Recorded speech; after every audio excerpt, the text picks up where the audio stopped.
The last minute try to win the game. What were you thinking when you were watching that? Oh my gosh, we were at the edge of our seat because I was on the bench and we were like, go, go, go, and speechless really. I was just like so amazed that the girls finished it off like that. Yeah, really happy. And so starting into the game, obviously England looked like that they were big and physical and some big hits going in. Is that what it felt like for you? Yeah, absolutely. I mean, they're dominant in the forwards, and that's what we started off slow in the first half, and we gave that edge to the English. So we knew that in the second half we had to come back strong and and play a white band game.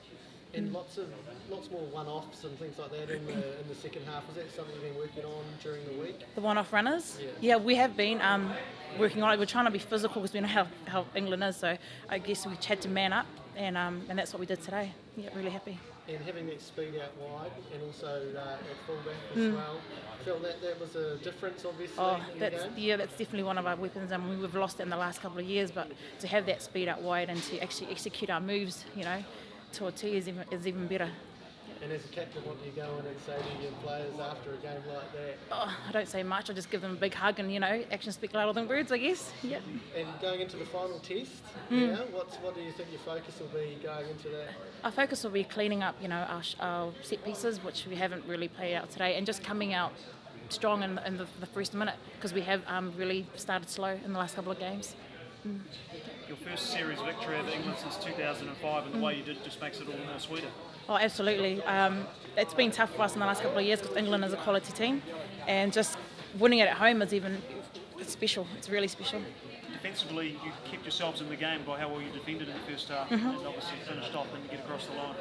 Yeah, we've worked hard on our defence in the past because England do run the ball quite hard at you, and we always say that the team that has the best defence is the team that's going to win the game. So defence always win matches. And you tightened up in the second half, and the forwards a lot of pick and go that unleashed those outside backs. Yes, because we noticed that there was a lot of zero rucking from the English, so therefore we thought we played what was in front of us, and that was pick and goes were on.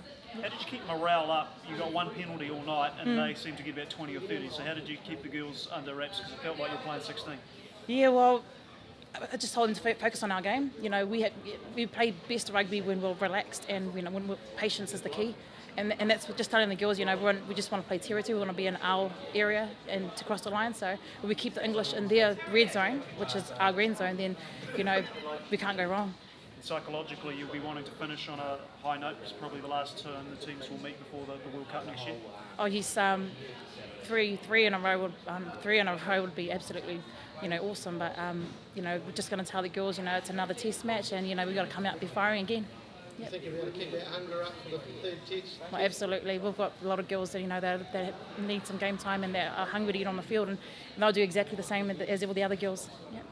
Just one last question. Obviously, they've got 10 more matches to go home to with Six Nations, everything. So it seems that it's a bit more difficult for you girls as they get a lot more rugby. Yeah. We have got a plan. Hopefully, Canada's coming over next year, building to the World Cup. We do it tough, but I do believe that we have the best players in the world, and we have a NPC that's going pretty soon. So hopefully we'll get that rolling and be ready for the next Test series.